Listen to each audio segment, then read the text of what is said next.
শরীফ ওসমান হাদি হত্যার বিচারের তদন্তের জন্য আগামী রবিবার জাতিসংঘের সংশ্লিষ্ট সংস্থায় আনুষ্ঠানিকভাবে চিঠি পাঠানো হবে বলে জানিয়েছেন প্রধান উপদেষ্টা ডক্টর মোহাম্মদ ইউনূস।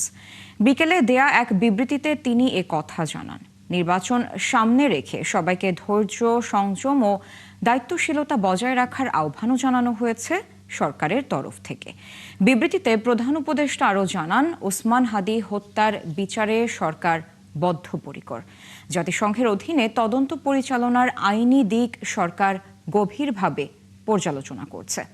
বিভিন্ন সংবাদ মাধ্যম ও সামাজিক যোগাযোগ মাধ্যমে বিক্ষোভকারীদের ওপর মাত্রাতিরিক্ত বল প্রয়োগের যে খবর এসেছে তা সঠিক নয় বলেও দাবি করা হয়েছে বিবৃতিতে।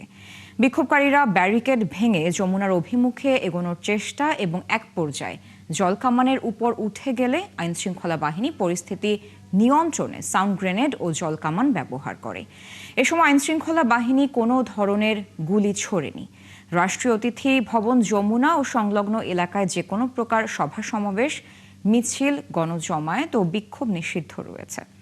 এমন প্রেক্ষাপটে পুলিশ সম্পূর্ণ নিয়মতান্ত্রিক ও আইনানুগভাবে বিক্ষোভকারীদের ছত্রভঙ্গ করে। এ সময় কোনো ধরনের আগ্নেয়াস্ত্র ব্যবহার করা হয়নি বলেও নিশ্চিত করেছে ঢাকা মেট্রোপলিটন পুলিশ, ডিএমপি।